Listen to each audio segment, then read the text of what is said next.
Well, here we are behind the house on the west side of the house, and I'm having the excavator knock a hill down here, so it's a little easier to turn this corner off the main drive down into the woods. And I'm going to put a shooting lane down along that trail because I don't own an excavator myself. So, boy, when you got one on site, better do all those little projects you have. So he's taking the stumps and stuff that are off this hill. The hill had been cleared a few years ago.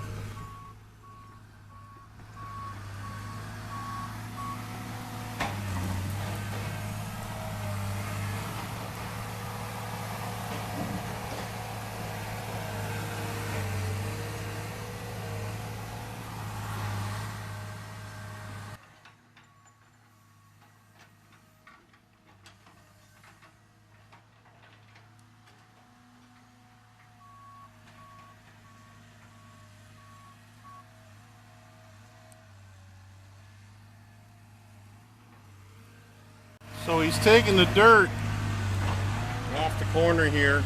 There's kind of a high bank, and he's going to push it down into the low spot.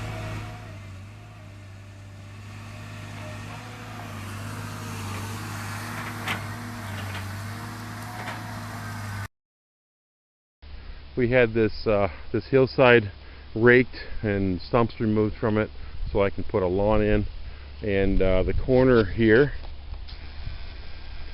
we had built up. We had stole dirt from this corner and cut it away pretty drastically to fill in down the low spot down the trail. But we added a new shooting lane.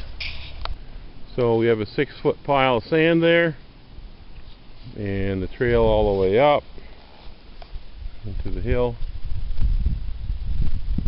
and the shooting box will be somewhere up there, probably more like up there. Okay, so you'll get a kick out of this. So here's the shooting range backstop. The deer, just for the heck of it, climbed up this hill. There's a footprint. There's the footprints. Climbed up this hill. Another one climbed up over there just to see what's at the top. I don't know why they did. Deer are stupid.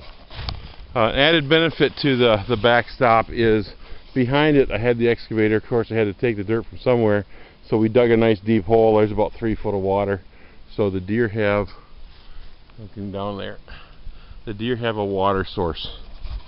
Okay, what I'll probably do is take salt and dump it in there so they have in mineral, and make that a place where they have water and minerals.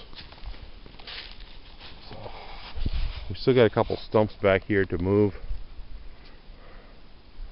and flatten this out a little bit more even trail, but it's about 100 yards up there to that hill. I wanted a 100-foot range, 100-yard range.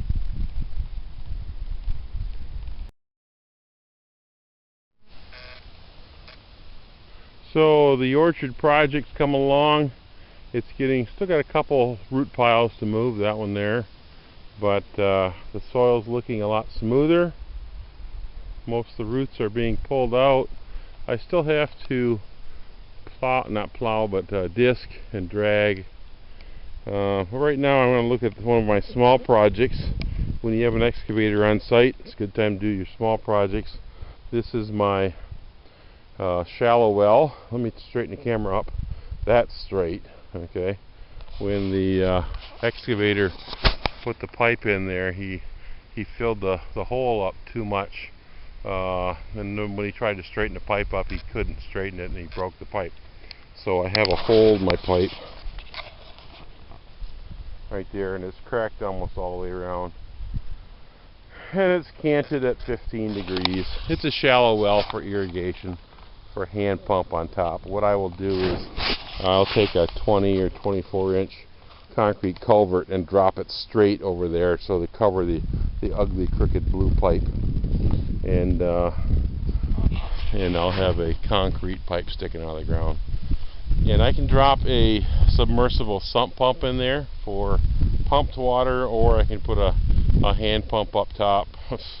Except I can't drop the line straight down. I'd have to have a coupling that's flexible.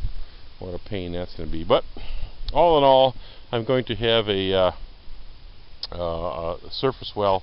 It is, when we dug down here, we had about 12 inches of topsoil, and then about 5 or 6 feet of sand, and then we hit clay. And the clay we dug through about 5 or 6 feet. So we were down about 15 feet, and then the water started coming in through the water-bearing sand and started filling in and collapsing. And so we dug out, cleaned, dropped the pipe in, and then filled or put a little bit of sand down in the clay hole, and then put the pipe on top of that. So the water will come up underneath into the bottom of the pipe. It can flow through the sand. I will throw a bag of pea gravel in here, so it has a gravelly bottom, and some tile stones on top of that, and then we'll call it good. And I'll have a hand pump out here. Other than that, the root pile is getting much smaller, and he'll have that done maybe today even. He's got a bobcat out here, so